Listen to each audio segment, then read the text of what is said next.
Hello दोस्तों, आज हम आपको लिए चलते हैं एशिया की सबसे लंबी नदी ब्रह्मपुत्र।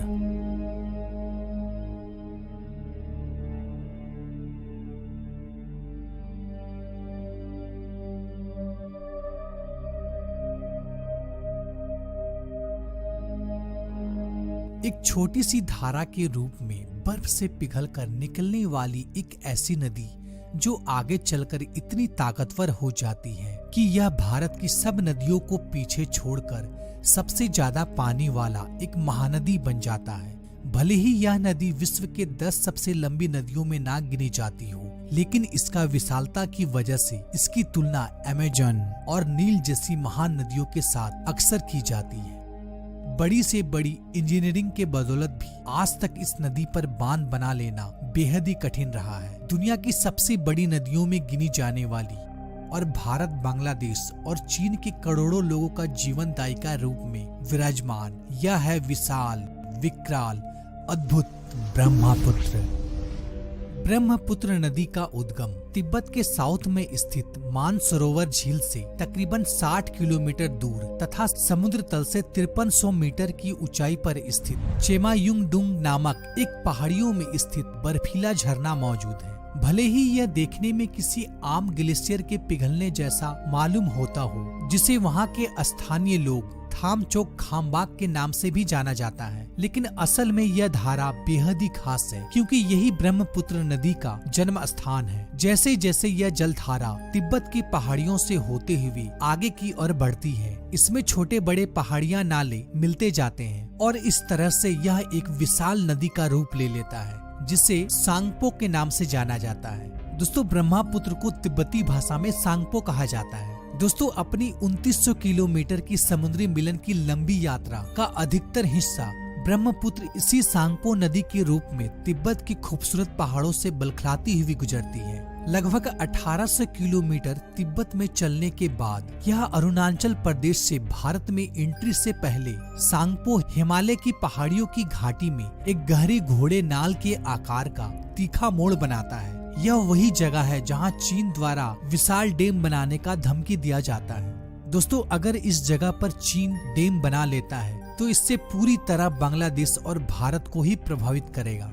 अरुणाचल प्रदेश में प्रवेश करते ही इस नदी का नाम सांगपो से बदलकर दिहांग हो जाता है। साथ ही यह दिहांग नदी लोहित जैसी नदी से मिलकर ब्रह्मपुत्र असम और वहां से निकलकर पहुंचती है बांग्लादेश में, जहां इस नदी को जमुना के नाम से जाना जाता है। बांग्लादेश में एंट्री के बाद ही यह मिल जाती है पद्मा नदी से, जिसे भारत में गंगा नदी के नाम से भी जाना जाता है। और इन दोनों विशाल नदियों से बनी मेघना नदी अंततः बंगाल की खाड़ी में जाकर समाहित हो जाती है। इस तरह से ब्रह्मपुत्र का महान यात्रा अपनी उद्देश्य को प्राप्त करती है। दोस्तों, ब्रह्मपुत्र नदी में 5 देशों का भारत, चीन, नेपाल, बांग्लादेश और भूटान के जमीन का पानी आकर मिलता है और इसी पानी पर इन देशों के करोड़ों लोगों का एवं किसान के लिए यह नदी किसी जीवन दायिका से कम नहीं है। इस नदी का पानी का सबसे बड़ा हिस्सा बांग्लादेश को मिलता है, जो कि किसी वरदान से कम नहीं है और वह तेजी से बहती हुई बांग्लादेश की अर्थव्यवस्था को अहम योगदान देती है। साथ ही साथ वाटर ट्रांसपोर्ट, पर्यटन से लेकर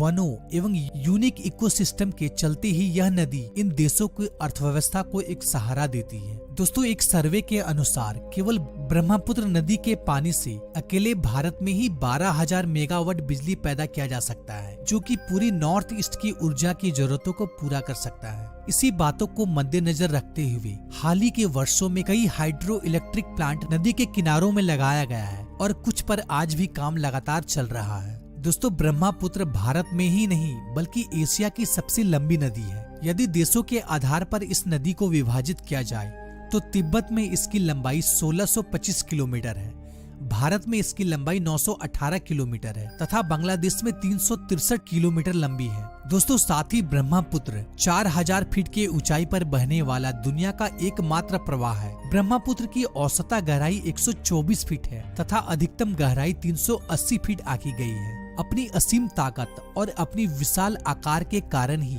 शायद ब्रह्मपुत्र दुनिया का एकमात्र नदियों में से एक है जिसका मेल नाम है, अन्यथा ज्यादातर भारतीय नदियों की नाम फीमेल होता है। दुनिया की सबसे बड़ी नदियों में से एक ब्रह्मपुत्र अपने साथ इतना पानी बहाता है कि यह कुछ जगहों में इसकी चौड़ाई 18 किलोमीटर तक हो जाती है, जिस वजह से इस नदी को चलता फिरता एक महासागर के नाम से भी जाना जाता है। दोस्तों, इस नदी का क्या महत्व है, इसका अंदाजा आप इस बात से लगा सकते हैं।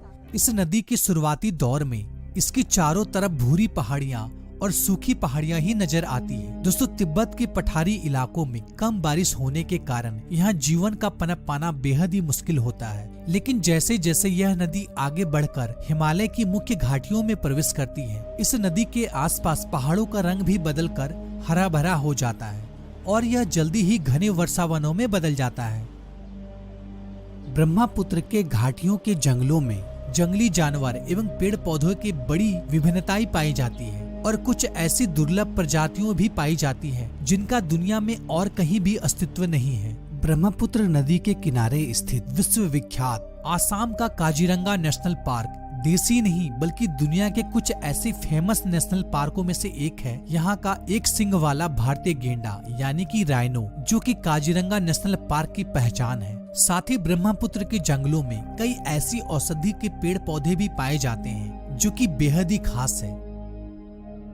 इसके अलावा जब यह नदी गंगा के साथ मेघना के रूप में समुद्र में जाकर मिलती है तो वहाँ विश्व का सबसे बड़ा नदी डेल्टा बनाती है, जो कि इतना विशाल और पेड़ पौधों से भरा हुआ है कि उसे एक अलग ही जंगल के नाम से यानी कि सुंदरवन के नाम से जाना जाता है। दोस्तों, सुंदरवन को दुनिया का सबसे बड़ा सदाबहार वन कहा जाता है। इस वन की कुल लंबाई 10,000 किलोमीटर से भी ज्यादा है। दोस्तों, सुंदरवन का नाम यहाँ पर पाई जाने वाली सुंदरी पेड़ के नाम पर पड़ा है। इस जंगल का ज्यादातर भाग गंगा और ब्रह्मपुत्र के द्वारा बना डेल्टा के ऊपर आता है। दोस्तों, यह जंगल इतना खास है कि इसे यूनेस्को द्वारा वर्ल्ड हेरिटेज साइट भी घोषित किया गया है। यह दुनिया का सबसे बड़ा टाइगर रिजर्व है, जहां मुख्य रूप से रॉयल बंगाल टाइगर का बसेरा है। साथ ही इस जंगल के कुछ हिस्से में पूरी दुनिया से विलुप्त हो चुके व्हाइट बंगाल टाइगर भी पाया जाता है, जो कि बेहद ही सुंदर और आकर्षणीय है। दोस्तों, ब्रह्मपुत्र ऐसा नहीं है कि ये केवल अपना प्यार ही दिखाती है, लेकिन यह नदी प्यार के साथ साथ अपना उग्र रूप भी दिखाती है। हर साल मॉनसून में इस नदी का पानी उफान पर होता है, जिसमें आसपास के लगभग लाखों वर्ग किलोमीटर एरिया जलमग्न हो जाता है और ब्रह्मपुत्र किसी समुद्र के भांति फैल जाती है। दोस्तों, ब्रह्मपुत्र अपने आप में एक यूनिक एवं अद्भुत नदी है, जिसका मिसाल दुनिया में शायद और कहीं ना मिलती हो। जो हो, लेकिन अगर ब्रह्मपुत्र नदी ना होता तो हिमालय की तराई में स्थित कई विशाल भाग आज भी सूखाग्रस्त एवं बंजर बना रहता। तो दोस्तों, आपका क्या कहना है इस महान नदी के बारे में? अपनी राय कमेंट बॉक्स में जरूर दें।